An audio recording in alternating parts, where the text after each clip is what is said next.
Now, Nazi persecution of Afro-Germans.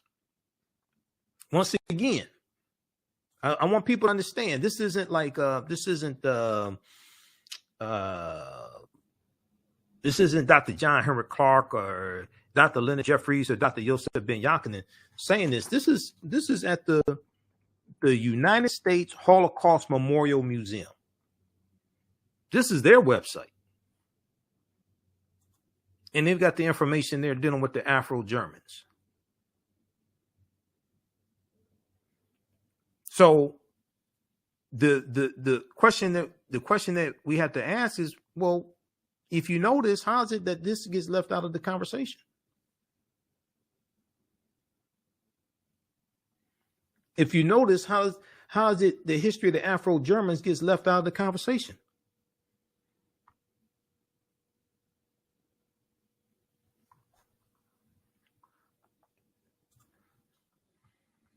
Okay, so let's continue. Nazi persecution of Afro-Germans. Once the Nazi regime came to power, Afro-Germans were marginalized in German society, isolated socially and economically, and not allowed to attend university. That sounds like segregation here in the U.S. Racial discrimination prohibits them from seeking most jobs. That sounds like here in the U.S. Because one of the things the 1964 Civil Rights Act did, it created the Equal Employment Opportunity Commission, the EEOC, as we talked about a few nights ago. And in the 1964 Civil Rights Act, that wasn't just about public accommodations. That also prohibited discrimination when it came to applying for jobs. The 1964 Civil Rights Act did multiple things. It wasn't about getting a cup of coffee at a white diner. It did multiple things. By the end of 1937, the Gestapo had secretly rounded up and forcibly sterilized many Afro-Germans. Some were subjected to medical experiments, others mysteriously disappeared. In addition to being persecuted for their race, Afro-Germans were persecuted for other reasons. For example, Hilarius Gilges was an Afro-German dancer and communist activist from Dusseldorf, Germany. Nazis murdered him on June 20 of 1933 for his politics as well as his race. Today, Hilarius Gilges Platz in Dusseldorf memorializes Gilges as a victim of Nazi terror. Now, we talked about we dealt with the International Holocaust Remembrance Day here on this show, January 27th, but we did it differently because we talked about this.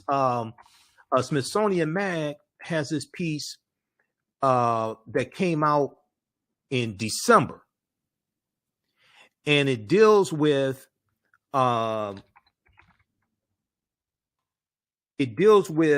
two Afro-Germans that there's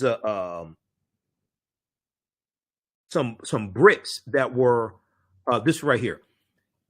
New memorial in Berlin honors the Holocaust overlooked Black victims. This one right here, we talked about this January 27th.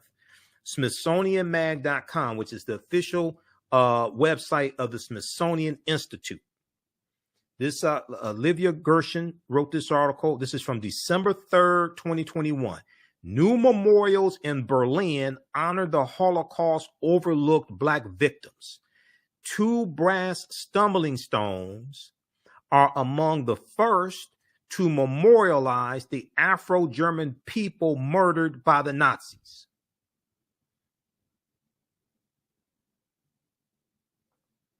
Martha Ndumbi and Ferdinand James Allen. These were two Afro-Germans, okay, that were memorialized in Berlin. So read this article here because I don't have time to go back into it. We talked about this January 27th.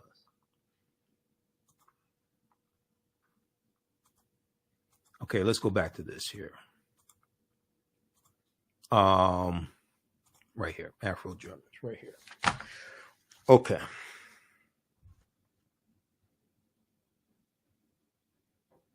African Americans under the Nazis, in the 1920s, before the Nazis came to power, some African Americans traveled to Weimar, Germany, where 1918 to 1933, where they could freely eat in restaurants, stay in hotels, go to. But then this is before Hitler does not come to power in 1933 in Germany. He becomes German chancellor. This is before he comes to power and the Nazis come to power. Okay, where they could freely eat in restaurants, stay in hotels, go to the theater, and perform at mainstream venues. After the Nazis came to power in 1933, Germany was no longer safe or appealing to African Americans. The Nazi German regime was explicitly racist, which included a wholesale rejection of African American culture, such as jazz music and swing music that were increasingly popular at the time. Okay, so read the rest of this here, because we way over time, but this is an important topic. Okay, we're way over time. This is really a 1 hour show. Okay. Well, it's really 1 hour show. We've been going for 2 hours. So, all right. If you like this type of information, please support the African History Network. $ the AHN Show through Cash App. $ the AHN Show through Cash App. We're going to continue because there's one more article I want to get to dealing with Afro-Germans, and then we want to get to an update on HBCU bomb threats. So hopefully we'll be out of here in 10 minutes. We'll see. Okay. You can support the African History Network. $ the AHN Show through Cash App, and then also through PayPal, paypal.me/the AHN Show. And we have the information at our website, AfricanHistoryNetwork.com. AfricanHistoryNetwork.com. We have the links and all that information. So when you scroll down the website, we have the link to PayPal. Now, once again, so people who may be new here may not know this. Okay. This is our official Cash App account, $ the AHN Show, SHOW. When you go to it, it says Michael, shows my picture there. I had to create this graphic because some people created fake African History Network Cash App accounts that are not us, and they've been stealing money from us. I found out because somebody sent a payment to me and say, "Hey, I sent it. Did you get it?" And I'm like, "No, I didn't get it." And I said, "Send me a screenshot of where you sent it to." And that's how I found out there's some fake African History Network Cash App accounts out there. So that's why I had to create this graphic to explain to people. And then we have the link here. You click right there so you can support us. And then also here's the link for PayPal as well. All right. And then all my DVD lectures, digital downloads, the classes I teach, all that at our website. You can advertise with us as well. AHN Show at AfricanHistoryNetwork.com. Black-owned businesses, we take your 30-second to 60-second commercial, put it into the rebroadcast of these shows on our social media platforms, and it's also in the audio podcast of these shows. We're on 10 different audio podcast platforms: iHeartRadio, iTunes, Blog Talk Radio, Castbox, FM Player, TuneIn. We have 3 different advertising packages, so email us at AHNShow at AfricanHistoryNetwork.com.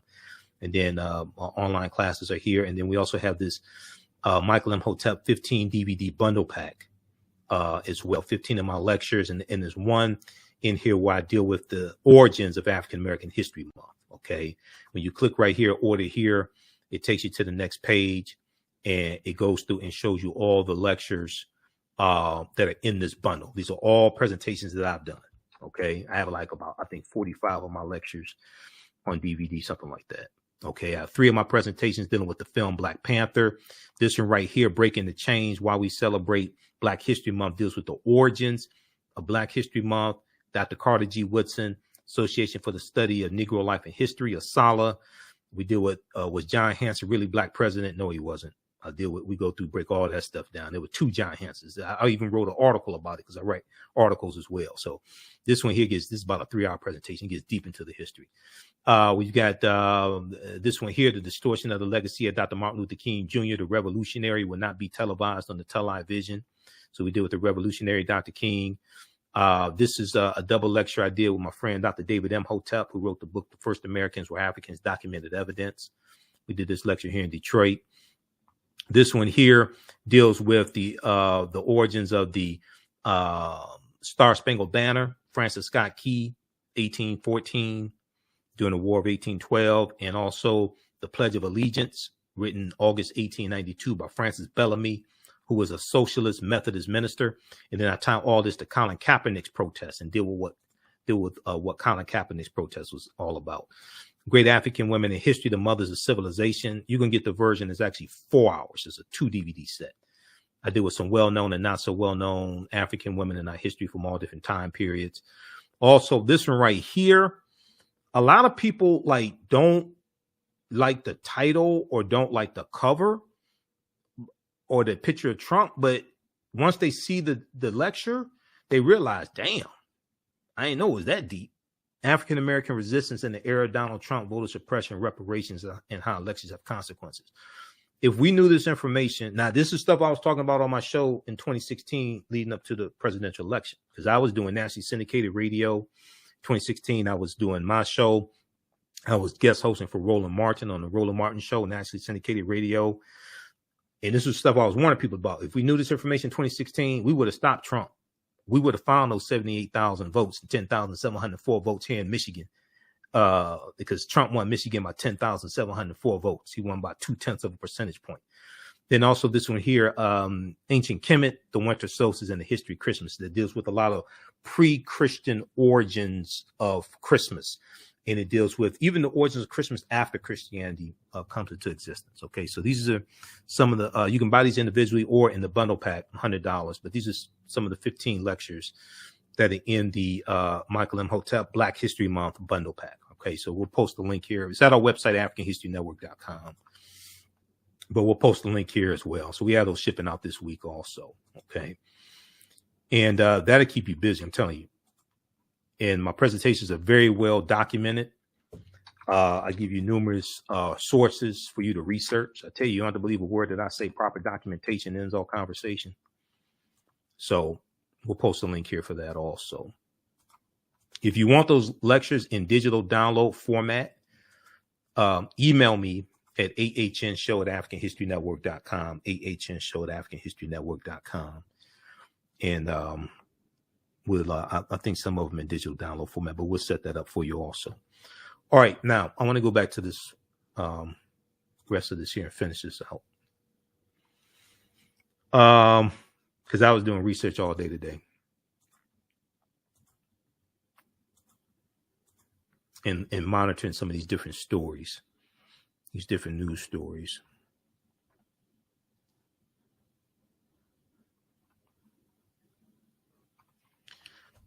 This article right here from thought.com, thoughtco.com, I should say. Learn more about Black history in Germany. Afro-Deutsch date back to the 1700s. Learn more about Black history and Germany. Afro-Deutsch and Germany. Okay, Afro-Deutsch and Germany. Let me pull this back up here. All right.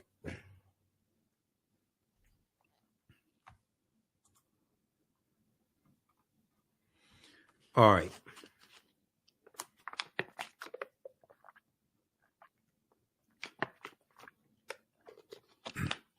Queen L said, when does the African descendant get reparations? When we learn how to start making legal arguments for reparations, because most of these arguments are not legal arguments. And we should be making legal arguments based upon Article 1, Section 9, Clause 1 of the U.S. Constitution, which is why the international transatlantic slave trade was outlawed March 2nd, 1807, when Congress passed the law and it went into effect January 1st, 1808, as stipulated in Article 1, Section 9, Clause 1 of the U.S. Constitution. In one of the biggest U.S. Supreme Court cases, the U.S. Supreme Court case of the Amistad slave ship of 1841, backs up your legal argument. This is why you should go to archives.gov.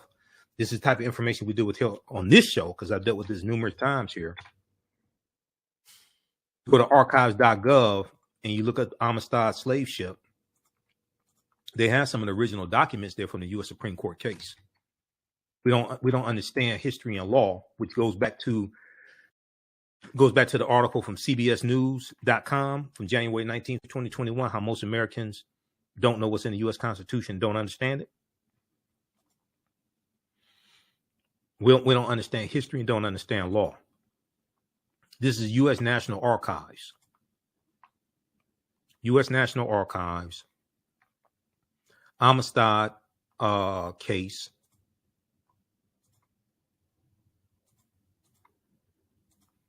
Let's go back to this. Hold on. Okay. The Amistad case. Now, this is U.S. National Archives telling you this. February 1839, Portuguese slave hunters abducted a large group of Africans in Sierra Leone and shipped them to Havana, Cuba, a center for the slave trade. What's the next sentence? The abduction violated all the treaties in existence. Treaties are law. And treaties are international law. European nations entered into international treaties. The U.S. entered into it in 1808, Great Britain 1807, to abolish the international transatlantic slave trade.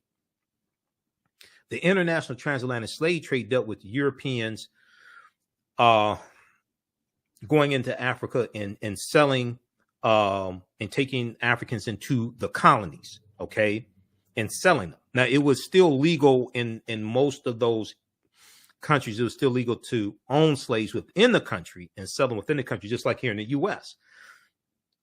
After January 1st, 1808, the international transatlantic slave trade was abolished. Now, it was still legal to own slaves in the territories that still had slavery. Vermont had abolished it by 1777. Massachusetts had abolished it by 1780. Okay. In 1787, when the Constitution is drafted and signed at the Philadelphia Convention, 5 states have already abolished slavery. They either abolished the international transatlantic slave trade or they abolished it altogether. Okay. A lot of people don't know this. This is why you have to study chronology of history. So the abduction violated all of the treaties then in existence. In 1839, 2 Spanish plantation owners, Pedro Montes and Jose Ruiz, purchased 53 Africans and put them aboard the Cuban schooner called the Amistad to ship them to a Caribbean plantation. It was illegal, based upon international treaties, for those Africans to be captured. On July 1st, 1839, the Africans seized the ship. It was a mutiny, killed the captain and the cook, and ordered Montes and Ruiz to sail to Africa. Okay. Now, when you go and click here, read more, and we got to get through this quickly. Read all this stuff here because we don't understand history of law. So what happened was the people left on the crew left on the ship ended up changing course at night and came into U.S. waters. When the Amistad ship came into U.S. waters, it was captured by the military ships. I can't remember if it was the Army or Navy or whatever. The military ships, because it was illegal for slave ships to come into U.S. waters because the international transatlantic slave trade was abolished January 1st, 1801. President Van Buren was president at the time. And this case goes all the way to the U.S. Supreme Court. Had it not been for the actions of abolitionists in the United States, the issues related to the Amistad might have ended quietly in an admiralty court, but it ends up going to the U.S. Supreme Court. So, long story short, U.S. Supreme Court rules that the Africans were illegally held as slaves. The district court, okay, so it went to district court, federal court, and then U.S. Supreme Court. John Quincy Adams, former 6th president of the United States, was their defense attorney, John Quincy Adams. So what the Supreme Court decided in favor of the Africans. Joseph Q, all them. People have seen the movie Amistad from around 1997, something like that, and they remember Joseph Q saying, "Give us free." But most people watching the movie don't understand what they're seeing and don't understand why those Africans were set free. The U.S. Supreme Court decided in favor of the Africans, stating that they were free individuals kidnapped and transported illegally. They had never been slaves.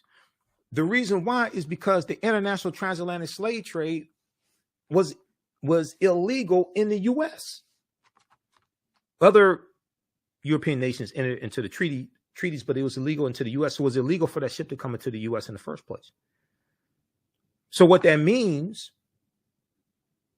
based upon law, federal law and international treaties,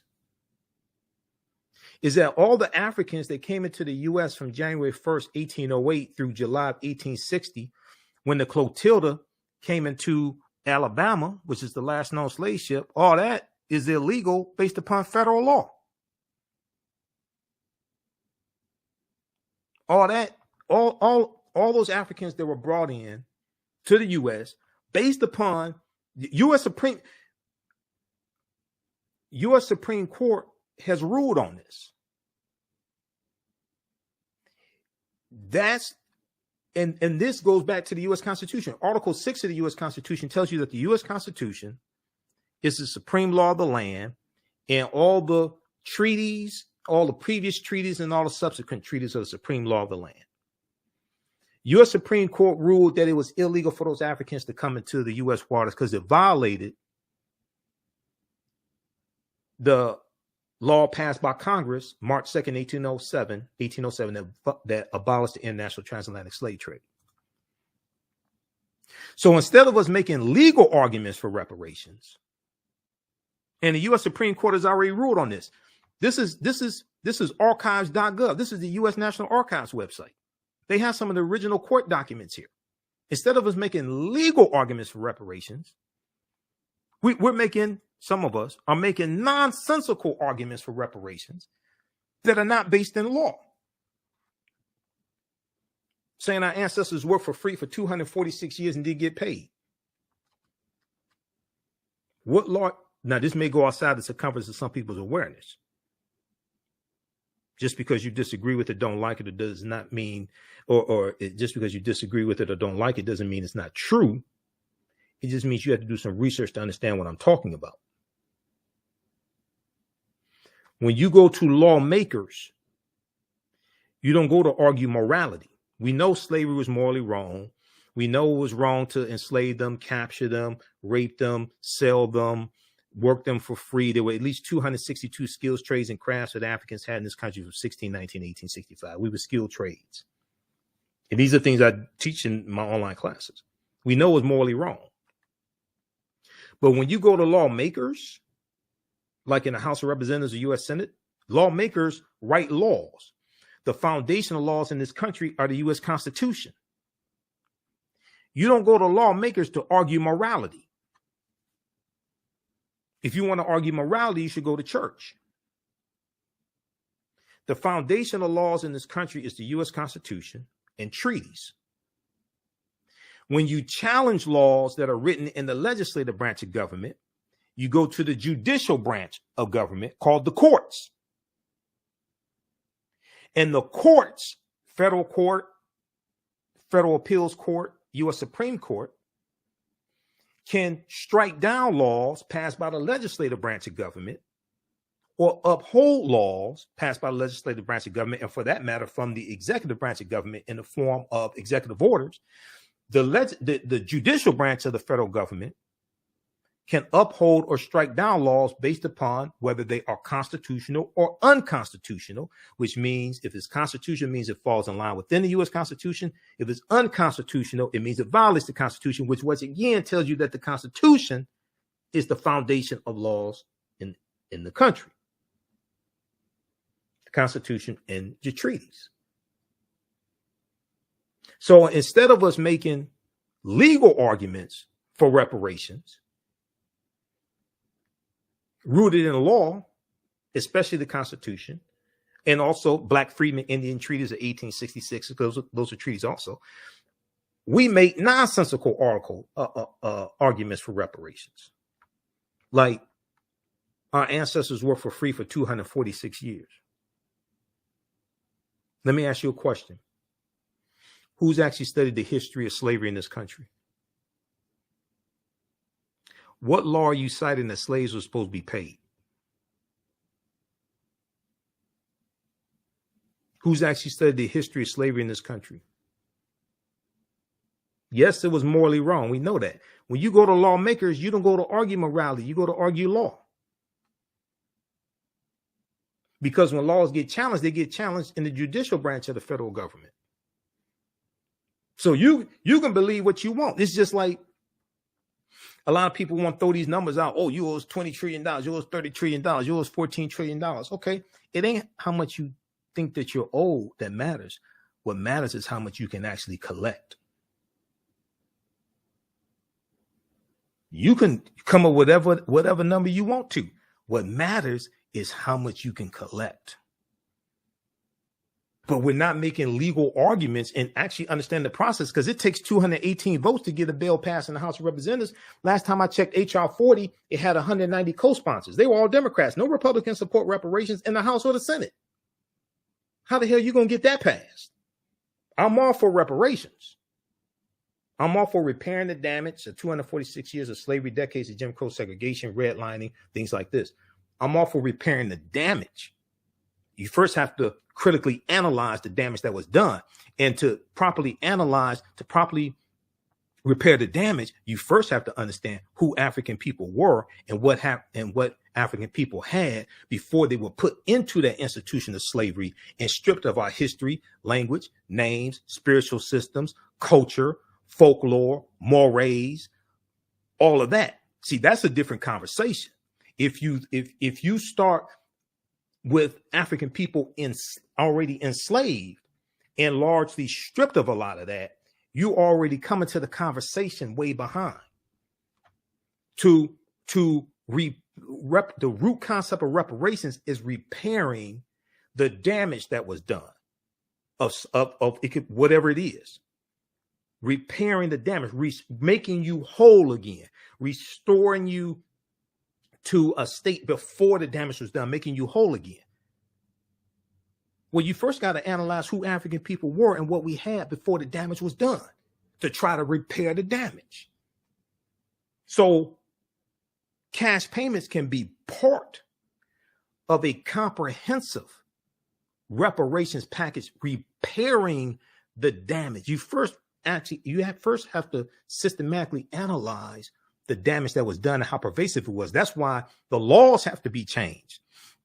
And the best thing to do is look at the conditions of African people here in this country now. Look at the racial disparities.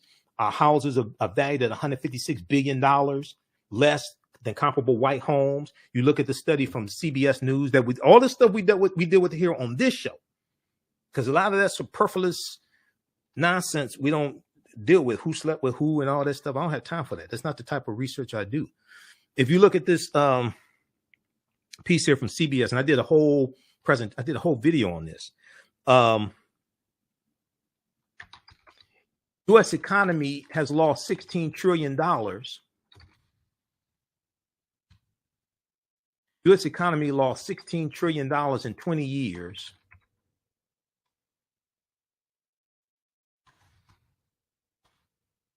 Due to racism. This is from CBS News had this article September 2020. I did a whole presentation on this, whole video on this. It's here on Facebook and YouTube. If we go through, look at this. See, I'm a researcher. My degree is in business administration with a major in marketing. I graduated in 1994 from Wayne State University. I started studying history in 1992. I've been studying history for 30 years. I actually really started in 1990, but anyway. So I'm not just a historian, but my degree's in business. In business school, we're taught how to understand how systems work. We're taught how to analyze systems. We're taught how to lay out plans and strategies and execute them. And one of the things business school teaches you is how to solve problems. Racism has cost the U.S. $16 trillion. I also used to teach entrepreneurship as well and did business consulting for 7 years. Managed a business consulting company.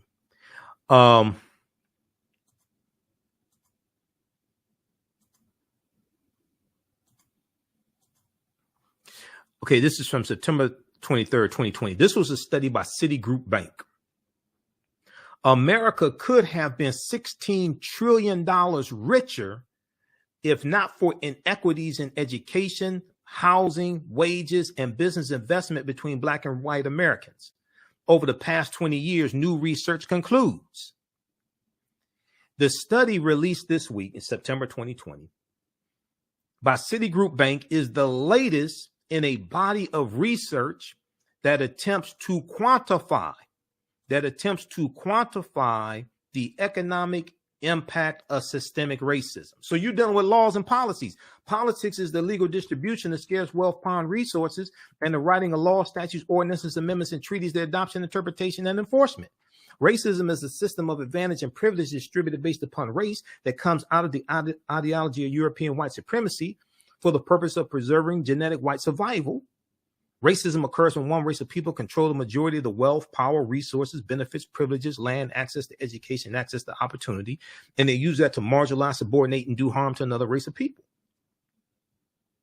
Citigroup arrived at a $16 trillion figure after estimating Black workers lost $113 billion in potential wages over the past 2 decades because they could not get a college degree. So you do it. So when you study this, see, now you're dealing with the harm that laws and policies continue to do to African Americans. So part of repairing the damage is to analyze the laws and policies that have been put in place, how they continue to harm us, and changing the laws and policies. Just cash payments alone is not going to do it, because after we spend the money, guess what? Those laws and policies are still being in place that maldistributed wealth, power, and resources in the first place. So you're going to be right back where you started from. I mean, if you study spending habits of African Americans, it's pretty safe to assume if we got $1 million a day, white people will have it all back by this time next week. And what you would have done is stimulated their economy, but the laws and policies are still in place, still harming you. So cash payments can be part of an overall comprehensive reparations package. And as Robin Ruth Simmons has said, and we interviewed her here on this show, Robin Ruth Simmons, who spearheaded the reparations effort in Illinois,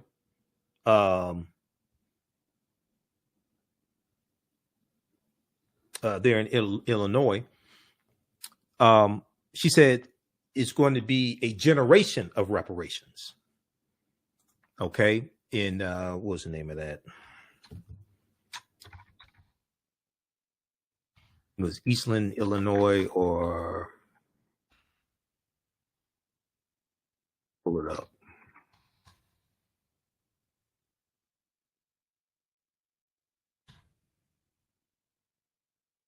Evanston, Illinois. Yeah, Evanston, Illinois. I interviewed her here on the show.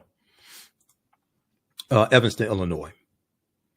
And that the reparations program that they had dealt with redlining, and it dealt with housing. The reason why I dealt with redlining and housing is not slavery is because when you study the history of Evanston, Illinois, Evanston was founded in the 1840s, and slavery was abolished in Illinois in 1818. Evanston did not have a history of slavery, but they had a pervasive history of redlining. And I know because, one, I did research before I interviewed her. Two, I read a lot of the 70-page study that their reparations policy was based upon, because they did a study the previous year to study the history of Evanston, Illinois, and the pervasiveness of redlining. So the policy that they came up was based upon research. It wasn't based upon he said, she said. It was based upon research. Evanston did not have a history of slavery because Evanston, Illinois was founded in the 1840s, and slavery was abolished in the state of Illinois in 1818. So what the hell are they going to have a reparations program for slavery in the city that didn't even have slavery? And the city is a city of about 60,000 people, and 16% of the population was African American. So they had a program based upon what happened within the city of Evanston, Illinois, and how the city and their policies harmed African Americans in the city of Evanston, Illinois. The housing market lost $218 billion in sales because Black applicants couldn't get home loans. So 113 billion. So African American workers have lost 113 billions in potential wages over the past 2 decades because they couldn't get a college degree. Then the housing market lost $218 billion in sales because African American applicants could not get home loans, and about $13 trillion in business revenue never flowed into the economy because African American entrepreneurs could not get bank loans. So what this study shows, and there are other studies similar to this, what this study shows is, yes, the brunt of racism is directed toward African Americans, but it hurts everybody. Because the U.S. economy, they started telling you the U.S. economy lost $16 trillion in just 2 years from the year 2000 to 2020. They're not talking about 246 years. They're talking about just 20 years. But then it goes on to say this. The U.S.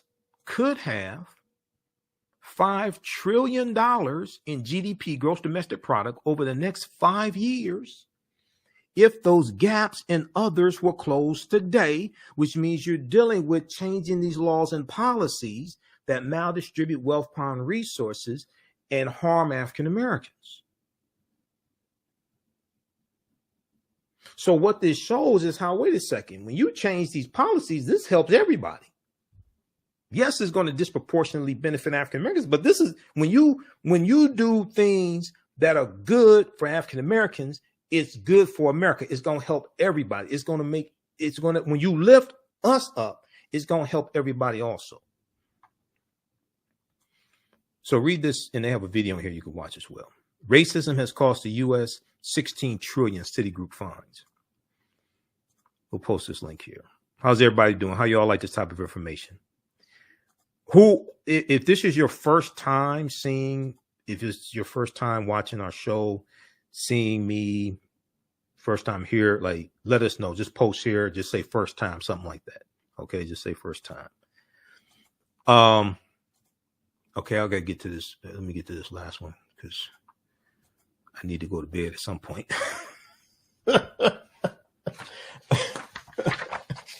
We'll be back tomorrow.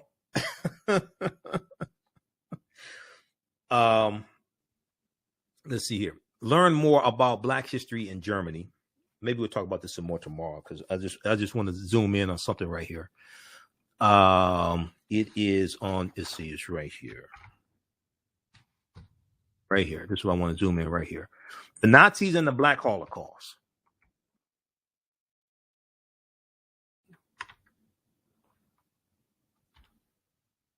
Nazis and the Black Holocaust. When Adolf Hitler came to power in 1932, it was actually 1933, the racist policies of the Nazis impacted other groups besides Jews. The Nazis' racial purity laws also targeted gypsies, Roma, homosexuals, gay people, people with mental disabilities, and Black people. Thank you for capitalizing the being Black. I get so sick of people, lowercase b, but if you're going to reference us by color, at least capitalize the B. Precisely how many Black Germans died in Nazi concentration camps is unknown, but estimates put the figure at between 25,000 and 50,000. How did they get left out? The relatively low numbers of Black people in Germany, their wide dispersal across the country, and the Nazis' focus on Jews were some factors that made it possible for many Black Germans to survive the war. Unfortunately, all of them didn't survive. So read the rest of this here. I got one more story to get to. There's an update on the HBCUs because this is a story we talked about on Tuesday's show. So we got to give you an update on that. Learn more about Black history in Germany. Learn more about African people, period. Okay. Learn more about African people, period. That's from thoughtco.com. All right. Queen said, I appreciate your sacrifice, brother, to share much needed information you put out. All right. Thank you, Queen. Two things quickly. I'm gonna get to this update on, I think that's all I have on all I'm going to get to right now, dealing with Whoopi Goldberg and Afro-Germans and the Holocaust and blacks in Germany. That's all. I have other information, but we'll talk about this some more tomorrow. That's about it. I want to get to this next story, this last story. Yeah, because we'll talk more about TheAHNShow tomorrow. Okay. Also, once again, if you like this type of information, you can support the African History Network. $ the AHN show through Cash App. $ the AHN show through Cash App. Then also through PayPal, paypal.me/the AHN show. We have the information here around the homepage of our website, right here. And we have the link for Cash App, all that. This is our official Cash App account. $ the AHN show, SHOW. When you go to it, it says Michael, shows my picture here. These other ones are fake African History Network Cash App accounts. That is not us. They're trying to get those shut down, but you can click right here. And then also we have for PayPal. And then you can register for the online classes I teach on Saturdays and Sundays. We have the class starting up. Class number 1 starts up Saturday, February 5th, 2 p.m. to 4 p.m. Eastern Standard Time. From the ancient Kemet, the Moors, and the Ma'afa, understanding the transatlantic slave trade, what they didn't teach you in school. And it's a very visual class. I do a PowerPoint presentation. We have book references, articles, video clips, get 1 or 2 guest speakers as well. There's bonus content. As soon as you register, there's bonus content you can watch. You're going to get 15 bonus lectures in digital format of mine. The Black History Month 15 DVD bundle pack. You're going to get that from me. It's going to be in digital format. So you get this click right here, register here. You can register for it. You can watch around the world. You can use this information with your children as well. I would say the information is PG-13. And then also the second class that I teach, this starts up Sunday, February 6, 2022, 2 p.m. to 4 p.m. From the Civil War to the Civil Rights Movement and Black Power, 1865 to 1968. I just posted the link here on the thread of the broadcast as well. So you can register for it. And actually, this is the link here for we'll post the link right here. And we have the link here for the course bundle. So you can register for both classes for only $120. Okay. They're regularly $130 each. They're on sale, $80 a piece, but we have a course bundle. You can register for both classes for only $120. Once you register for this class, you can watch it for as long as you want to. A year from now, if you want to go back and watch the entire 10-week class, you can. Okay. So it's not a situation where after the course is over with, you don't have access to the information yet. No, it's yours. You can have access to it. That's fine. Okay. Let's continue. All right, Gerald. Hey, Gerald, how you doing? All right. I want to go to this next piece dealing with the HBCU. So we kicked off African American History Month with Whoopi Goldberg apologizing for comments about the Holocaust, but then also for HBCUs getting bomb threats. Okay, HBCUs receive bomb threats as well. So on Tuesday's show, we reported to you that Tuesday, February 1st, more than 12 HBCU campuses target in new round of bomb threats. Okay, so that was Tuesday. Now, and let me change the title here. And it was actually about in total about 14 on Tuesday. Okay. So we have a update in this story. Now, nobody was hurt physically. Thank God, number one. But we have an update in this story. The FBI has identified six juveniles as persons of interest in bomb threats at black colleges. And they said with some of these threats, racial language was used.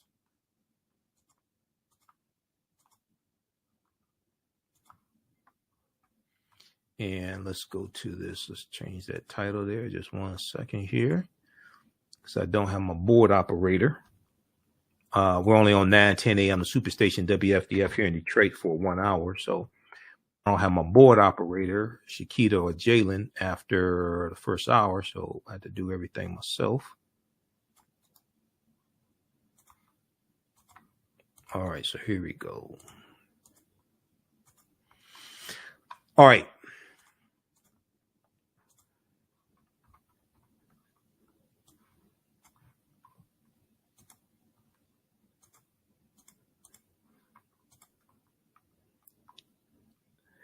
Okay, so FBI identifies six juveniles as persons of interest in bomb threats at black colleges. The minors appear to be using sophisticated methods to disguise the source of the threats, which seem to have a racist motivation, a law enforcement official says. And a lot of people were saying, okay, so why is this happening on like the first day of African American History Month? Because some people thought, like right from the beginning, it was racially motivated because of the timing of it. All right. And there's a segment from MSNBC I want to go to here in just a second as well.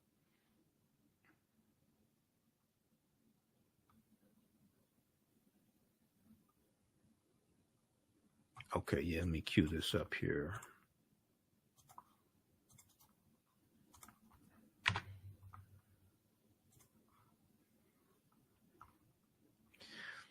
Okay, so six tech-savvy juveniles have been identified as persons of interest by the FBI. Hold on.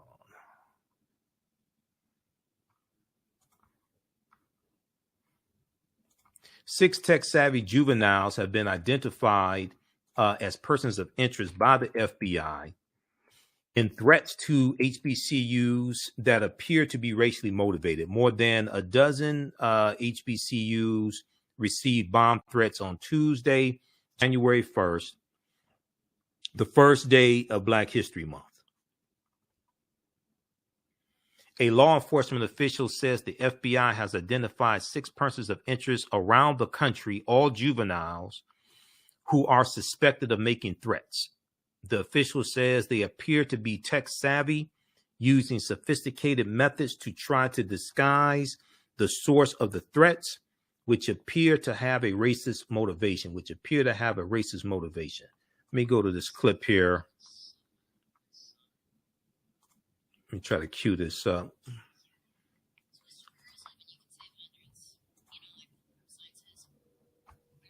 What are we learning on this? Well, a senior law enforcement official is telling us that the FBI has identified six persons of interest in this matter. They're all juveniles. They're all very tech savvy, and they've been disguising how they are making these calls, more than 20 now over the past month or so, to HBCUs across the country. And they appear to have a racist motive, this official is saying, which perhaps is obvious because a lot of these calls happened yesterday and the day before on the eve and at the start of Black History Month. Again, they're persons of interest. They're not suspects yet, so it's unclear how far the case against them or how if there's going to be an arrest anytime soon. This is still developing. But I can tell you from talking to a lot of students and administrators at these schools yesterday, they are going to be pleased to see that the FBI is making some progress. There's a lot of concern that they want to see the federal government step up and try to solve this problem. You know, to some, it's been a distraction, but it's also a huge threat. Some see it as an act of domestic terrorism because these threats have only targeted HBCUs right at the start of Black History Month. Yasmin? Ron Allen for us. Thank you, Ron, for bringing that to us. Okay, so that was Yasmin Vasudian. I think she was sitting in for Craig Melvin today. That was Ron Allen reporting for MSNBC and NBC News. I think Yasmin was sitting in for, I think she's sitting in for Craig Melvin today. Here are some of the, is a map of colleges that were targeted. Let's pull this up here, pull this graphic up.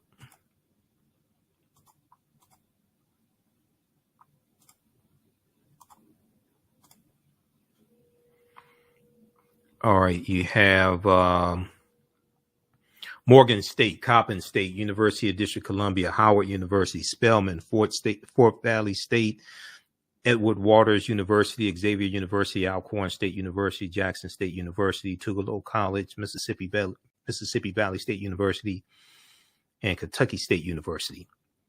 They've all received bomb threats. Actually, I think all those received bomb threats on Tuesday, because it was 14 colleges that received bomb threats on Tuesday.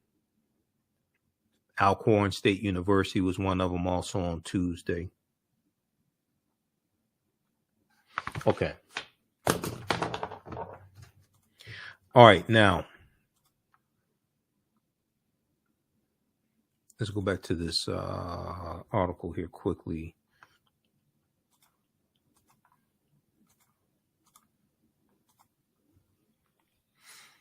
So Howard University was among the first to issue a shelter-in-place order early Tuesday, just a day after the school and several other HBCUs received similar threats. A bomb threat against the university is being investigated, an alert from Howard University said, according to NBC Washington. All right. Okay, so check out the rest of that. FBI identifies 6 juveniles as persons of interest in bomb threats at black colleges. Okay, so that's from NBC News. That is February 2nd, 2022. Now, also Washington Post has an article on this as well. FBI investigating HBCU bomb threats as a hate crime. Suspects, juveniles may be involved.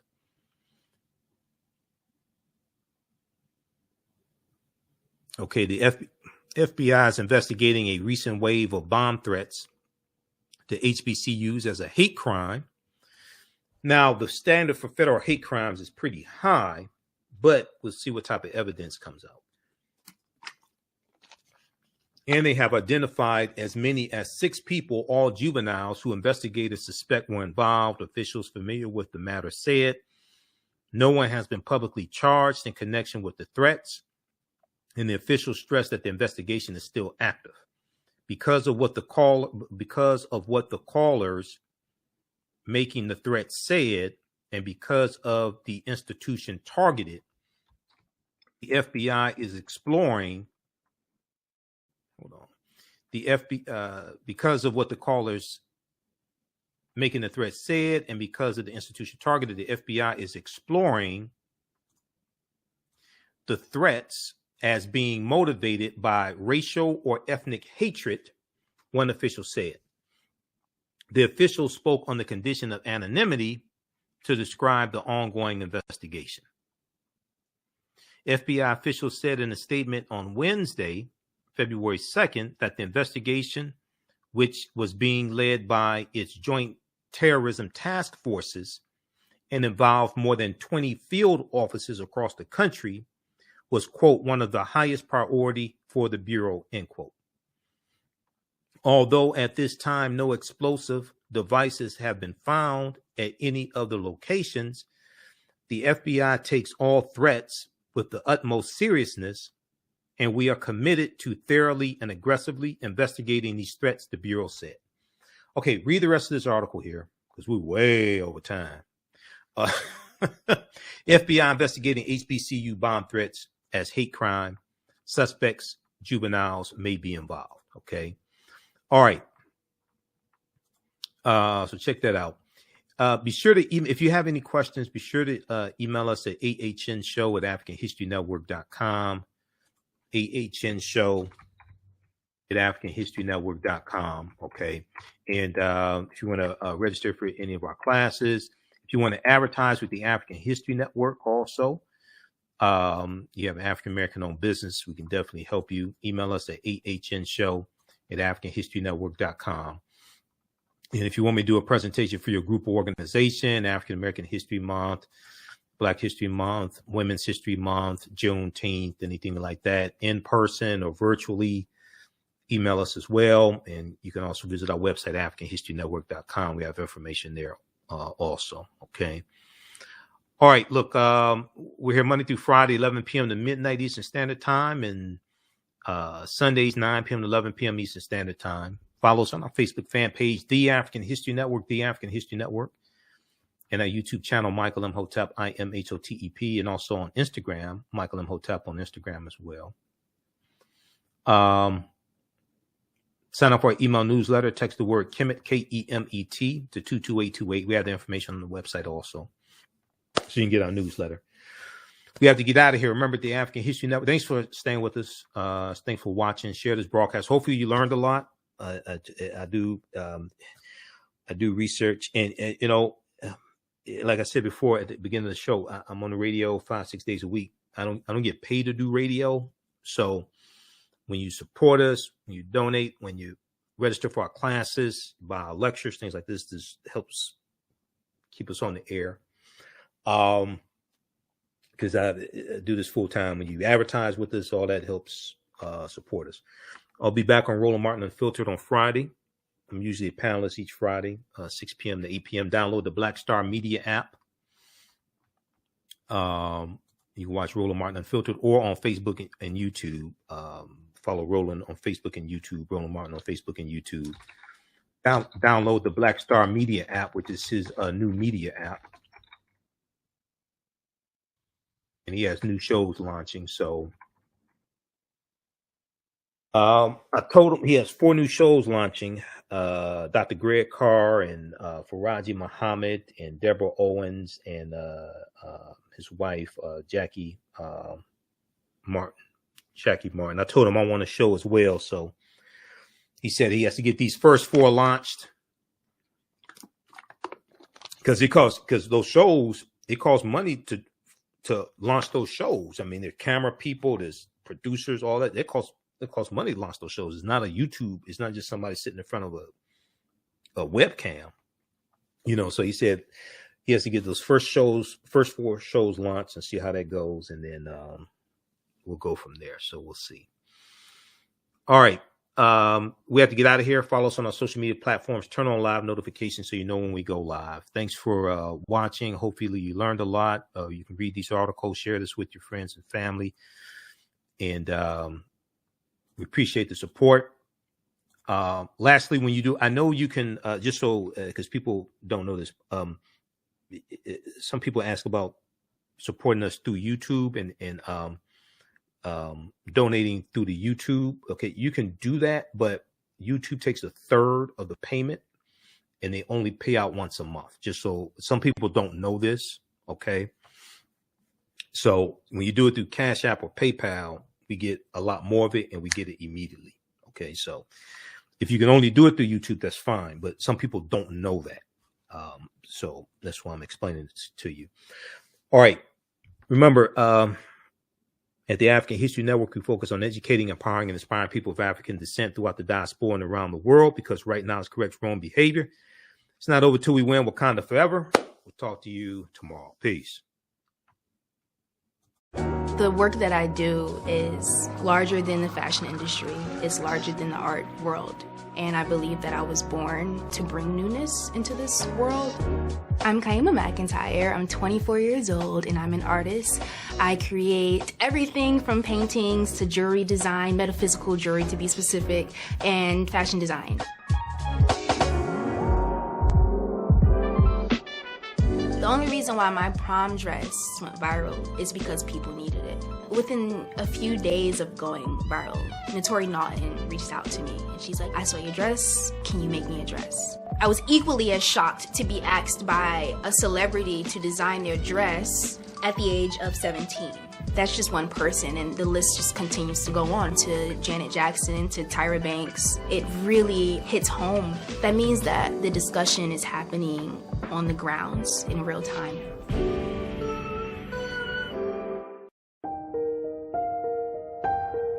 What does self-care mean to you? To us, it's an opportunity to reconnect with nature. A chance to create something remarkable.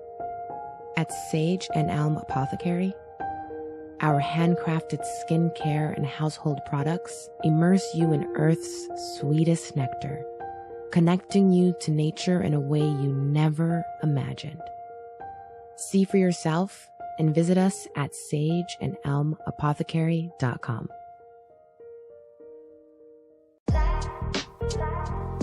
STEM Forward, helping our community find their place in the emerging fields of science, technology, engineering, and mathematics.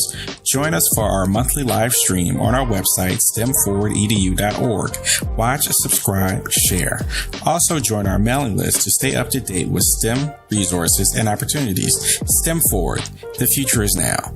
Watch, subscribe, share.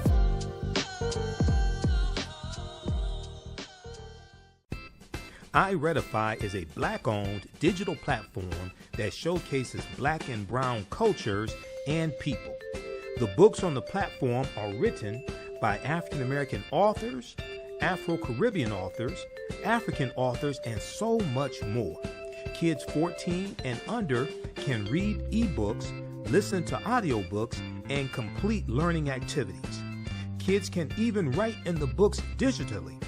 Get unlimited access to everything on the platform for only $8.99 a month at iRedify.com.